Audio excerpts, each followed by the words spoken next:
मसीह में मेरी तरफ से आप सबको सलाम। आज हम जिस अनवान पर बात करेंगे उसका नाम है यसू अंगूर का हकीकी दरख्त। उसके लिए हम हवाला देखेंगे मुकद्दस यूहन्ना की अंजील उसका 15 बाब 5वीं आयत। मैं अंगूर का दरख्त हूँ, तुम डालियाँ हो।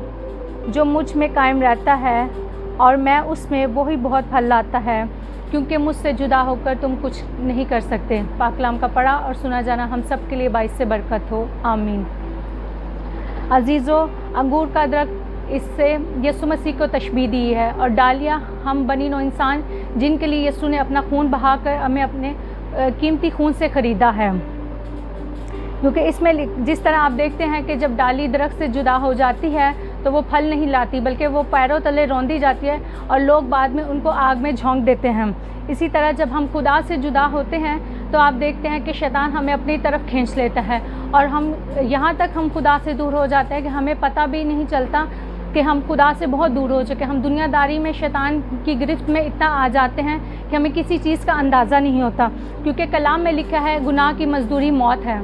इसी तरह हम देखते हैं कि जब शैतान हमें खुदा से दूर लेकर मौत तक ले जाता है तो हमारे पास वापसी का रास्ता नहीं है। और लिखा हुआ है कि जो मुझ में कायम रहता है और मैं उसमें, वही बहुत फल लाता है। जब हम खुदावन में रहते हैं तो हमारी ज़िंदगी से, हमारे उठने बैठने, हमारे चाल चलन से मसीह के नाम को इज़्ज़त और जलाल मिलता है, हमें रूह के फल मिलते हैं।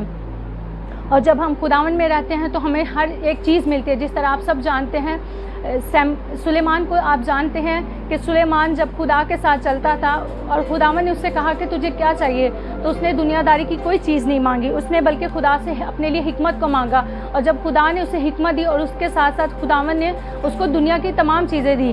और इसी तरह आप उसके बाप से भी वाकिफ़ हैं, दाऊद को। दाऊद एक आम शख्स था, क्योंकि कलाम में लिखा है जो मुझ में कायम रहता है और मैं उसमें, वही बहुत फल लाता है, क्योंकि मुझसे जुदा होकर तुम कुछ नहीं कर सकते। इसमें यह बताया जा रहा है कि जब हम खुदावन के साथ रहते हैं और खुदावन हमें ढेरों बरकतें देते हैं, हमें जिस्मानी और रूहानी बरकतें देते हैं। और आप सब जानते हैं कि दाऊद की ज़िंदगी से हर कोई वाकिफ़ है। वो एक आम सा शख्स था, वो एक आम भेड़ बकरियां चराने वाला शख्स था।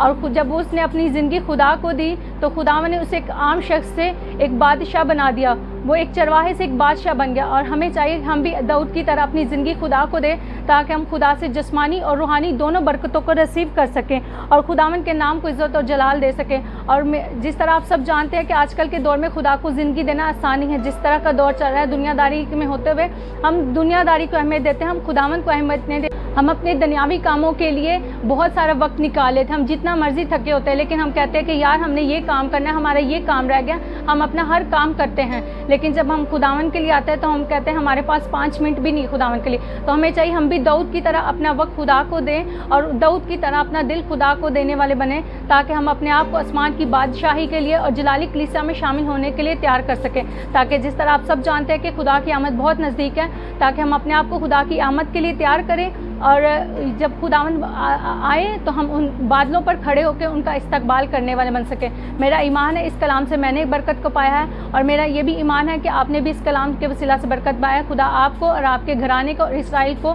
बहुत बरकत दे, आमीन।